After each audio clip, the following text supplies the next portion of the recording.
मोदी के नारे में लड़ना होगा। দেশের মানুষ জেনে গেছে মোদি দাদু চিটিংবাজ। শুরু হয়ে গেল মোদি পতনের ডাক। হিন্দু উদ্ভূত এই দেশটি সবার শত্রু হয়ে যাচ্ছে।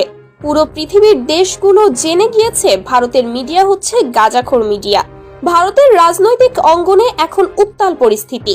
একদিকে দেশের অর্থনৈতিক অবস্থা ধ্বংসের মুখে, আরেকদিকে জনগণের আস্থা হারিয়ে ফেলেছে মোদি সরকার। মোদি হটাও দেশ বাঁচাও।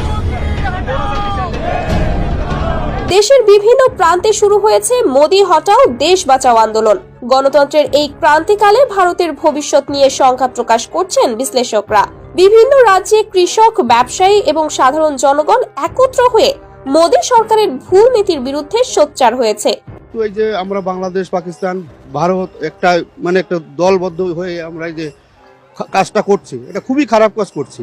সবাই মিলেমিশে থাকা উচিত আমার পক্ষে, কিন্তু এরা যেটাই করছে এটা খুব অন্যায় কাজ করছে, এটা সংশোধন করা উচিত। দিল্লি, কলকাতা, মুম্বাই সহ বড় বড় শহরে পোস্টারে লেখা মোদি হটাও গণতন্ত্র বাঁচাও, এগুলো 11টি ভাষায় ছাপা হয়েছে এবং পুরো দেশে ছড়িয়ে পড়েছে।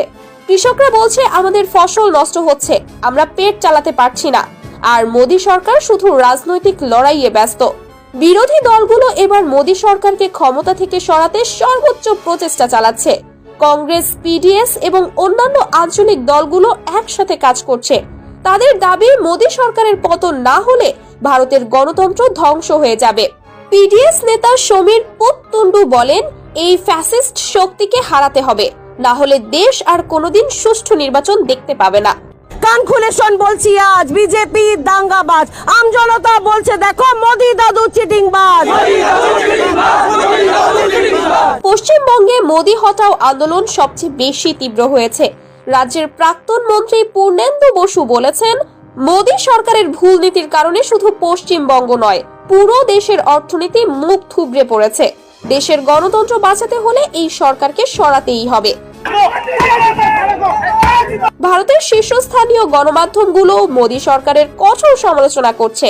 Times of India, Indian express এবং আনন্দবাজার পত্রিকা বলছে, মোদি সরকার গণতন্ত্রের নামে একনায়কতন্ত্র চালাচ্ছে। জনগণের ভোটাধিকার রক্ষা করতে হলে এই সরকারকে সরাতে হবে। মোদি সরকারের বিরুদ্ধে গণ আন্দোলন ক্রমেই তীব্র হচ্ছে। রাজনৈতিক বিশ্লেষকরা বলছেন, আসন্ন নির্বাচন হবে মোদি সরকারের জন্য একটি বড় চ্যালেঞ্জ। যদি জনগণ এবার পরিবর্তন না আনে, তবে ভারতের গণতন্ত্র পুরোপুরি ধ্বংস হয়ে যাবে। এটা ওদের মন মানসিকতা খারাপ, ওটা মনের মানুষ না, ওরা অমানুষ বলে এরকম ব্যবহার করছি।